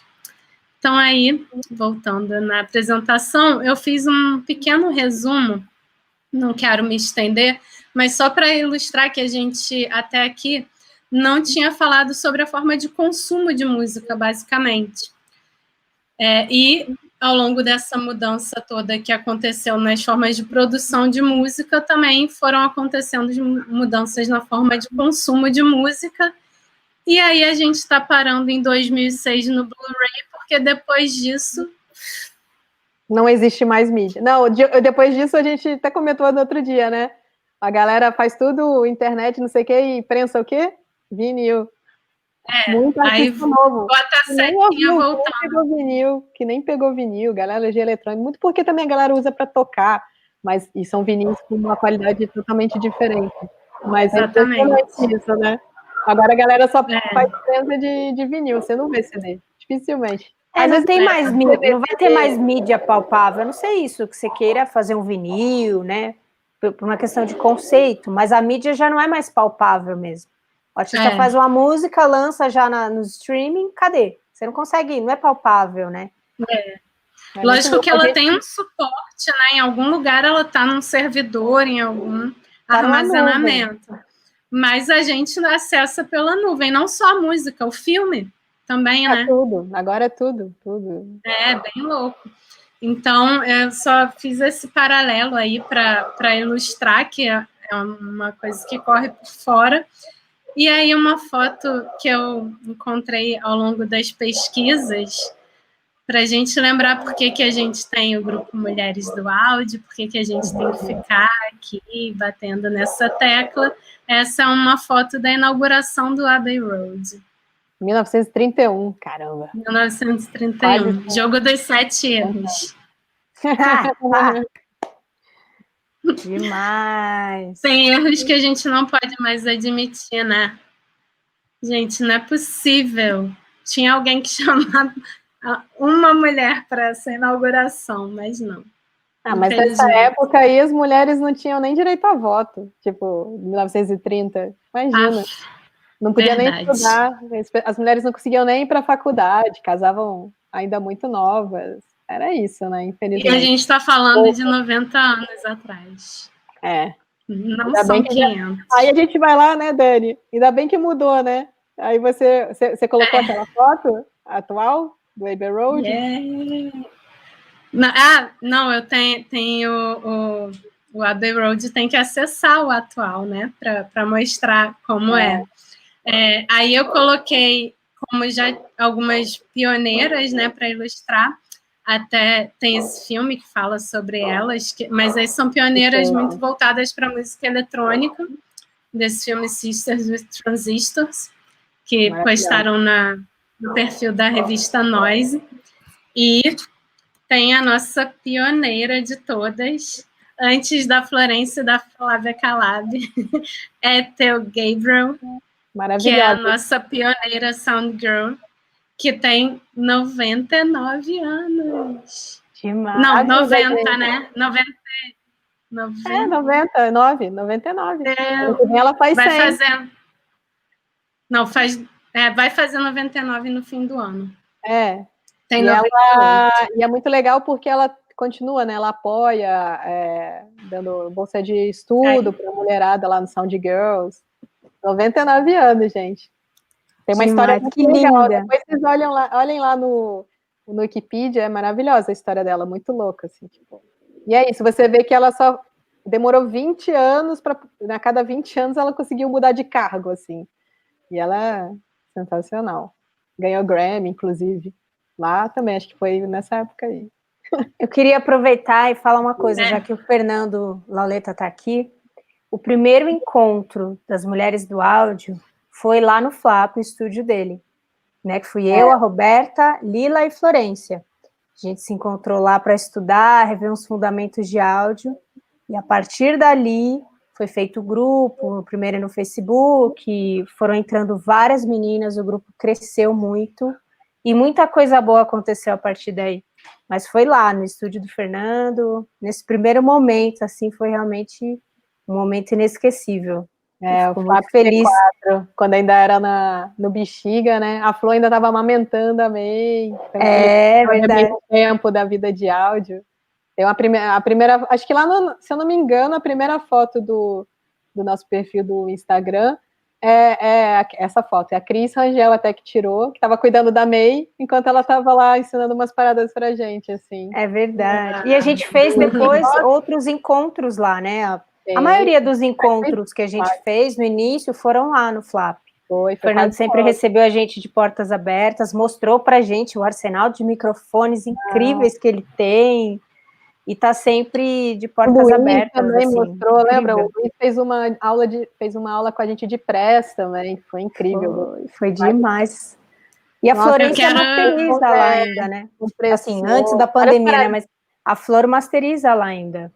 Sim, ela levou uma parte do equipamento dela, né? a parte mais... Eles já tinham montado, né, quando era no Bexiga, que agora tá onde mesmo? Na Liberdade? Ou na Zona Norte? Eu não lembro. Mas... Me levem lá quando passar a pandemia. Com certeza. Estamos devendo visita, a gente sabe, o café, né, Fernanda? Nossa, o café é demais. Quero ir. Ainda mais se for na Liberdade. Eu acho que é. Roberta, tinha uma pergunta que fizeram, não é, no Instagram para Dani? Teve, era perguntando, Dani, o que você prefere? Analógico ou digital? Quais as divague sobre vantagens e desvantagens? Então, o analógico que eu conheço é analógico mesa. Eu só peguei o analógico. Eu não conhecia a gravação analógica, então, nesse sentido, eu não tenho nem como dizer. É lógico que é fácil eu falar que prefiro o analógico para ouvir o disco do Neil Young, que até hoje grava em fita, mas se fosse só isso, talvez a gente nem tivesse aqui, né? Pois é. Que Dani, não teria... no Asa, você não tem periféricos externos? É tudo in the box? Tem. Já vamos falar sobre, né? A Dani, ela, há 2 anos já, surgiu um projeto lá no Rio, que chama Asa, e ela vai falar o que significa, que eu não lembro a sigla, e é muito legal, conta um pouquinho essa experiência como é, se vocês fazem... Eu lembro que a Fernanda Lemos também teve com vocês, acho que ano passado... Sim. Foi a Fernanda de novo? Foi a Rafa? Não, E aí é um projeto muito legal que acontece, né, com o British Council, não sei falar, acho que é isso. E eu lembro que é muito legal. Fala pra gente rapidinho, assim, resumidamente. É incrível. Essa foto, inclusive, é de lá. Olha só que foto linda. Ela estava muito feliz, assim. E explica como é o processo, o que acontece, se tem workshops, se tem palestras, se as meninas colocam a mão na massa, o público, então, são só mulheres, né? E o que significa ASA? Primeiro, eu tenho que agradecer o ASA por eu estar aqui, porque eu não tinha Facebook até eu participar do ASA. Precisou de 50 mulheres para me sacudir para entrar, apesar, a gente já se falava, já tinha grupo com vocês no WhatsApp, a Karen já tinha vindo aqui me catucar também, Karen Ávila, e aí eu comecei a me interessar mais por me mobilizar em relação a isso, e aí surgiu esse projeto esse programa do Oi Futuro, é uma parceria do Oi Futuro com o British Council, com algumas instituições britânicas, Lighthouse e She Said So, foi muito baseado numa pesquisa da UBC, chamada Por Elas que Fazem Música, que percebeu que não tinha mulheres na música. E aí, a partir daí, dessa lacuna, eles resolveram se mobilizar, e a Constância também é uma das pessoas que estava ali nessa movimentação. Então, a Constância, explica quem é. Constância Scofield, que é uma das donas lá da Toca do Bandido, ela era mulher do Tom Capone e herdou esse legado, e ela é muito entusiasta das mulheres, então ela sempre incentiva a gente. Ela foi uma das mentoras do ASA também, então ela me levou ela já tinha me procurado, falado, Dani, a gente precisa fazer alguma coisa, a gente precisa se juntar, inclusive a Karen entrevistou ela, e nesse vídeo ela fala de fazer um clube das mulheres, né? É muito legal. Eu vi essa entrevista. Acho que foi no Quantize Áudio, procura lá, que é uma dos primeiros vídeos, se não o primeiro que a Karen fez. Eu vi, achei muito legal. É muito bom, eu vi na época. Acabou que a gente teve esse incentivo institucional aí, então eu fui convidada na primeira edição para ser mentora técnica, e aí a Fernanda Lemos foi minha companheira mentora técnica também, e é um programa que junta 50 mulheres por ano, fizeram uma convocação para as mulheres se inscreverem. Imagina, eu quando vi 50 mulheres do som, falei, gente, vai ser um mico, não vai vir ninguém. Claro que vê.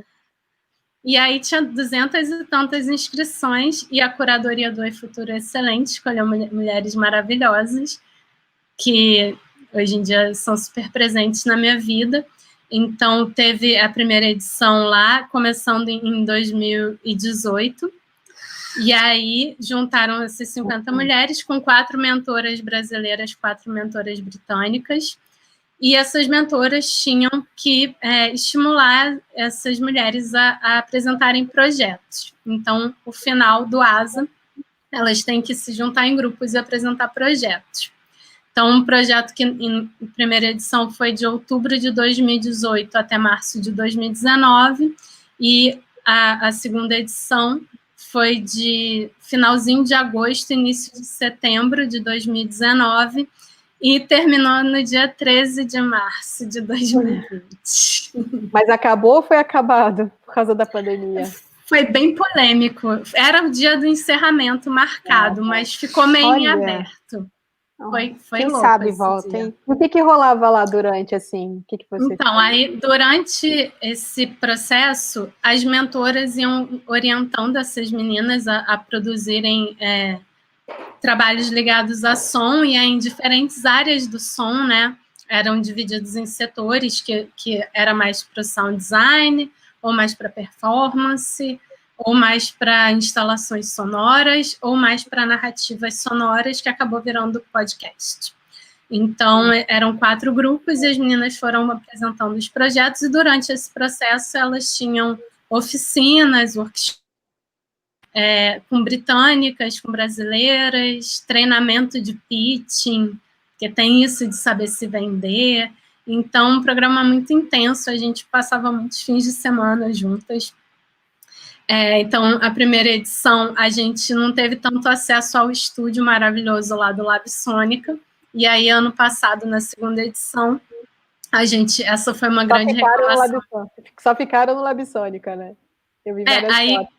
A gente já entrou, já iniciou o programa, que foi o dia dessa foto do slide, que a Cacau Fernandes, nossa fotógrafa oficial do ASA, tirou.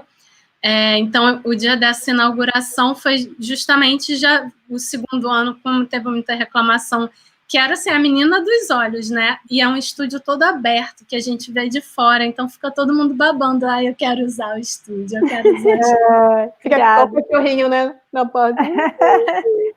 E aí, no primeiro ano, elas não conseguiram muita agenda, e aí, no segundo ano, já foi tudo diferente. Elas entraram com uma agenda já de datas, e eu fiquei responsável por dividir as datas para elas usarem. Legal. E aí eu operava também, né, no estúdio. Para vocês verem, eram 50 mulheres loucas para usar o estúdio. Que eu fiz, dividir períodos de 3 em 3 horas. Passa super rápido. Mas era o que eu tinha para oferecer. Dividir o pão. Isso é muito legal. A Rebeca, acho que ela está até aqui assistindo, eu estava no começo. Ela tem um projeto que é o Girls Audio Lab, que elas fazem também na prática, mas é isso, estúdio. Eu lembro que a primeira vez que elas foram fazer, tem uns anos, acho que uns 4 anos, ela e a Tamires, e elas eram assim, prática de montagem de estúdio, sabe? Microfonação, não sei o quê. Aí foi não sei quanto também, foi muita mulher inscrita, elas fizeram assim, acho que 10 em um dia, tipo de 2 horas. Foi o dia inteiro, manhã, tarde, até, e no final também, tocando, né, alguma banda de mulheres, ou enfim, mesclado, tocando, legal. E elas mostrando, aí elas já fizeram os outros. E é uma loucura, mas é muito legal, né? As oficinas que a gente dá, assim, nos festivais, também, já pega assim, ó, mete a mão aqui, gente. E eu lembro de mim, né, eu nunca recuperei essa foto, mas tem uma das primeiras fotos minhas, assim, fui até assistir, e até que tava abrindo. E eu, assim, tinha uma mesa grandona lá, de 48 canais, que eu não lembro qual era, analógica. E eu, assim, com medo, sabe? Como depois eu vi os alunos com medo, né? Tipo, vai mexer no fader ou no Knobs. E, tipo, você fica com medo. Eu falo, não, é mãe, gente, ó, é tudo igual aqui, ó. Um é igual ao outro. Tá tudo certo. Não deu certo, faz o seguinte. É ruim que não tinha... A gente não tinha como registrar tudo, né? Tirar foto. Sim, de quando a gente estava lá na faculdade, mas ficam as difícil, memórias, né, achar uma foto mais antiga assim, legal, foram tantos momentos, né? Hoje em dia é tão simples, tão fácil registrar, eu fico tentando não deixar passar os momentos, porque depois a gente vai assistindo e vai relembrando. Eu não posso nem ver hoje em dia foto dessas que eu tô no estúdio cheio de mulher que eu já quero chorar. Saudade, né, Dani? É, muito legal. Saudade de encontrar pessoas. e ajudar essa mulherada aí, né, ensinando aí nessa troca, né? Algumas já têm algumas experiências, né? Igual esse dia mesmo da live que teve semana passada, né? Tem a Vivian, que é, cara, uma menina, 17 anos, já tá 4, ela já produz, já grava. Já fez uma faculdade de áudio, já. Já 4 anos estudando. Sabe? É incrível isso. Gente, ó, lá, enche meu coração. A Rebeca mandou aqui, ó. Foram 30. Durante 6 horas a primeira. É isso, ó. Foram umas 30 turmas durante umas 6 horas. As primeiras foram grupos de... Cara, era uma loucura. Lindo esse projeto. Mas também. É muito legal. E elas são novas também, né? Acho que a Rebeca já tem menos de 10 anos na área. Mas é muito legal isso, né? De essa interação. Fazer isso aí, vamos fazer ralando. E aí, lá no ASA esse ano, ainda eu na verdade, no primeiro ano eu fui mentora técnica, no segundo ano eu fui coordenadora técnico-pedagógica. Então, eu adquiri novas funções, além dessa missão do estúdio, que eu tinha que administrar as horas para tentar oferecer hora para todo mundo, né? Todo mundo ter oportunidade. Também eu participei um pouco mais do processo de elaboração do programa e das oficinas que seriam oferecidas. E aí eu consegui indicar a Florência para vir aqui falar para elas. Que foi uma super aventura. Tipo, era um dia que chovia aqui. Aí atrasou o voo, ela quase não chegou. Foi dramático. Que loucura. E mas ela veio. Você também trombou, você também se encontrou com a Rafa, não foi? No LabSony? Foi durante o ASA também? Algum projeto? Teve, eu lembro que eu vi uma vez que você estava, eu achei que fosse no LabSônica. Foi num evento que a gente fez, um festival chamado Nuas, lá no Rio de Janeiro, no Circo Voador. Né? A gente fez juntas, estava a Bia também com a gente, estava a Marta, foi um puta festival legal. E aí a Dani foi lá ajudar a gente também, foi muito bom. Eu fiz show no sábado, vocês fizeram no domingo, né, o festival, eu lembro. Aí muito quando legal. Eu vi que tinha um negócio só de mulher, eu falei, me leva, me chama. Acho que foi lá para ajudar nos corres. Que eram várias bandas, né? Vocês ralaram muito. Eu tentei várias bandas, no suporte técnico, não, mas deu tudo certo. Ali foi... lembro que a gente conseguiu almoçar depois que o festival começou. Vocês chegaram super de manhã, já era. Começava de tarde, né? Eu lembro. Pra montar tudo. A gente passou o som de duas bandas, 2 ou 3. O restante era assim, entrava e ia. Play. A Rafa no PA, eu no monitor. E as meninas quebrando tudo no palco. Na missão de eram quantos grupos? Era um monte, não era? Putz, um monte. 7, eu acho. Acho que eram 7. A gente foi de busão aqui de São Paulo para lá. E muitas eram lá do Rio também. Foi muito legal. Foi a Joana que fez a produção desse evento. Joana Foi muito massa. Foi. E acabou com a Mulamba. É verdade. Acabou quebrando tudo, literalmente, né? Tudo de topless. Muito legal. É bom, né? Muito legal, né? É importante essas iniciativas mesmo, é o que a gente está falando, a gente vê esse processo todo, a gente estava zoando não, mas a gente comentou igual o da Abbey Road, a Dani olhou, só tem uma mulher na equipe, acho que são quantas? Deixa eu compartilhar aqui. Aí? Deixa eu compartilhar. Eu tenho que parar de compartilhar esse para compartilhar aqui. Não.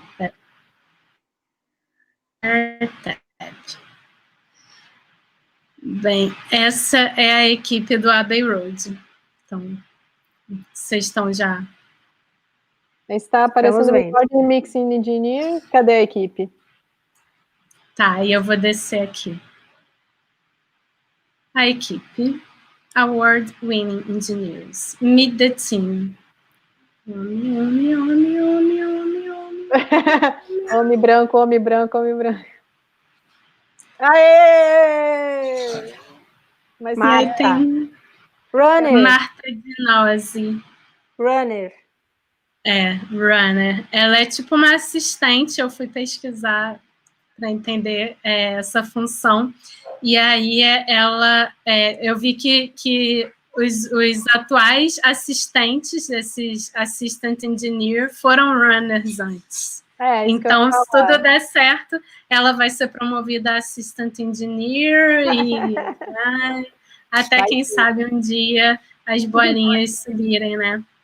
Então, assim, ainda é uma luta muito necessária, né, para as mulheres ocuparem esses espaços. É isso, e é muito importante, né, a gente tá fazendo e mostrando, né, nas lives, e fazer isso tudo que tem acontecido, temos tido várias convidadas, né, porque é isso, gente, a gente trabalha como qualquer pessoa, tá tudo certo. E aí é isso, a gente tem as iniciativas que a gente está apoiando também, né, divulgando, a gente está criando o nosso canal do YouTube, por favor, e se inscrevam, porque a gente precisa de 100 pessoas para poder fazer transmissão por lá. E a gente vai... O link está aí. Alguém já postou, mas é só procurar Mulheres do Áudio. Aliás, acho que tem que caçar o da Flor, não lembro. Acho que se você procurar... Eu não sei se você acha exatamente, se você procurar Mulheres do Áudio. Mas é só colocar lá, /Mulheres do Áudio. E é importante, né? Aí tem igual... Aí, por exemplo, o Girls Rock Camp, que é uma iniciativa maravilhosa que as meninas fazem em Sorocaba. Elas ensinam, né? As meninas têm o Ladies também, né? Que são para mulheres acima dos 18 anos, que também aprendem a tocar instrumento, a tocar em grupo. Aí acaba que também aprende a ser hold, tem as voluntárias técnicas, equipamento de som, e tal. Vai fazendo ali, tem que ter oficina ainda, né? Mas é isso. E elas agora estão fazendo um catarse, né, de arrecadação, porque elas alugaram um prédio muito legal, que a ideia é ter alguns cursos contínuos lá. Então é legal que se possa, quem puder colaborar, qualquer real, gente, vamos lá, aquela coisa da formiguinha, né? Vamos fortalecer, porque é um trabalho lindo, lindo que elas fazem. Tá o link aqui nos comentários do YouTube, tá, galera? Para vocês se inscreverem. Sim, e é isso, essas iniciativas aí. Só falar também, né, que tem cada vez mais tido eventos, festivais, várias iniciativas também, sempre com, né, mulheres à frente, toda a equipe técnica de mulheres, e isso é importante para a gente, né?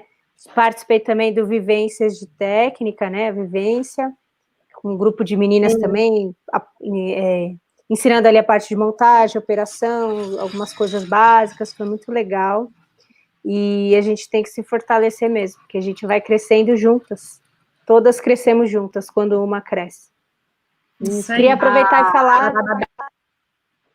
Não, só comentar que a Rebeca comentou que também tem em Porto Alegre e Curitiba o Girls Rock Camp. Que massa. Também elas também conseguem fazer em outros lugares.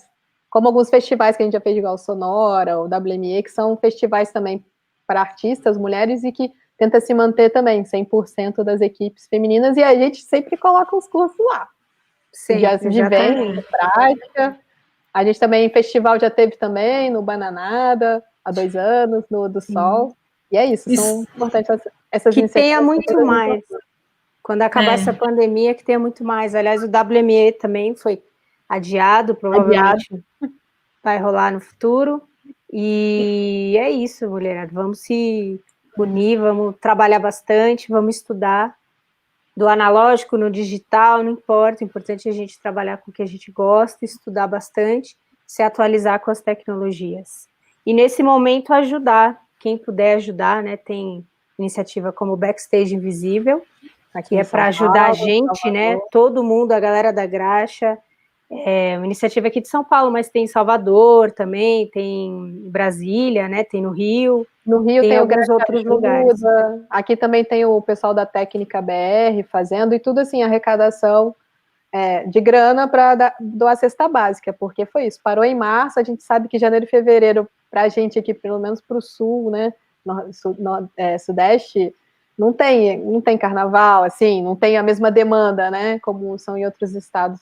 Então, foi um período muito crítico, né? Então, muita gente já passando aperto, e seguimos, né? Estamos aí, já meados de julho, praticamente. Então, é importante, gente. Qualquer R$10, pensa, 100 pessoas doando R$100 já é 1.000.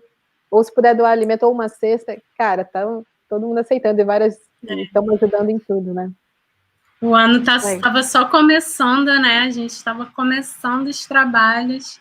Parou tudo. Aí tem o pedido da Cecília para mandar o vídeo lá para a SAS Técnica também. Ah, isso também, gente. Isso é agora com a lei da Aldir Blanc, aqui em São Paulo, a gente também se juntou porque é isso, né? Produção, não sei o quê, os artistas se agilizam, porque a Aldir Blanc é para todo mundo que faz parte da cadeia de cultura, literatura, teatro, audiovisual, show, e tanto artistas quanto técnicos, quanto produção, enfim.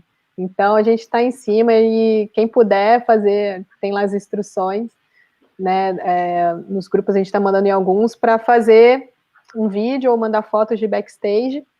E, ou Cissa, depois você coloca o e-mail aí, com um vídeo vestindo a camisa preta, se apresentando, que a gente vai fazer isso, fazer essa pressão, ficar em cima para que essa grana realmente vá para todos, né, que precisam, para o público-alvo, né? Então, é isso. Quem puder, faz um videozinho, manda a foto trabalhando. A gente vai fazer um videozinho rápido, assim, de 10. Lembrar que a gente existe, né?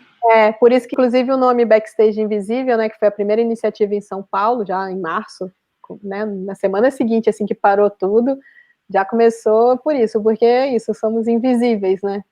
O pessoal só lembra quando dá ruim. É um trabalho de equipe mesmo, né? Quando dá ruim, né? Enfim. Aí todo mundo olha pra gente. Às vezes nem é a nossa culpa. Então, eu queria agradecer a oportunidade de estar aqui com vocês, a galera que está aí acompanhando. Eu só vi os chats horas depois que o Fernandão está aí. E também meu aluno querido, Daniel, que trabalha lá na Companhia dos Técnicos, que estava comentando aí, meu aluno premiado, cheio de grants. Muito chique. Queria agradecer muito, Dani, sua participação, trazer esse conhecimento, trocar essa ideia, é sempre importante. E vamos continuar, gente, as lives assim. Aqui a Adri hoje de moderadora também. Vamos fazendo esses rodízios. Muito obrigada, Adri. Obrigada, prazer. Foi um prazer também estar aqui com vocês. Aprender com a Dani, que eu admiro tanto, é uma professora muito querida. E é muito legal aprender com você um pouquinho mais sobre essa parte de estúdio, do analógico ao digital, compartilhar um pouco a sua experiência. E obrigado, Beta. Sempre bom estar com vocês. Tamo juntos. Obrigada, galera que interagiu, que foi complementando as informações nos comentários. Vocês são muito bem-vindos e voltem sempre. Espero poder encontrar vocês pessoalmente logo. Sim. E a gente vai ter a AES, né, em breve, então vamos encabeçar a AES. É verdade, agora, né, vai ser online, né? Já que vai ser online, fica mais acessível para todo mundo, né? Então, a gente pode se encontrar na AES, mesmo que virtualmente. Eu confesso que gosto de um abraço, tudo, mas só de encontrar as pessoas assim, eu já estou ficando feliz, gente. Com certeza. 4 meses depois, exatamente 4 meses, né? Hoje está completando o último dia de liberdade, que foi o dia lá do encerramento do ASA, o ASA que não terminou. O meu último trabalho foi dia 13 também, de 13 de março. O meu foi 14. Foi em casa desde dia 15. Força aí, mulherada. Vamos lá. Continuando, gente. Vamos continuar. Esse assunto é muito longo, a gente queria até falar mais coisas, mas é isso, sempre se atualizando, estamos aqui. E um beijo para a família que prestigiou. E é isso, gente. Dri, suas palavras finais. Vamos encerrar, gente. Obrigada, boa noite, boa semana. Fiquem em casa, por favor, se cuidem, se tiverem que sair. Galera, muito obrigada por participar, e a cada um que esteve aqui com a gente. Sejam muito bem-vindos nas próximas lives também. Acompanhem no Instagram. 27 é a próxima, hein?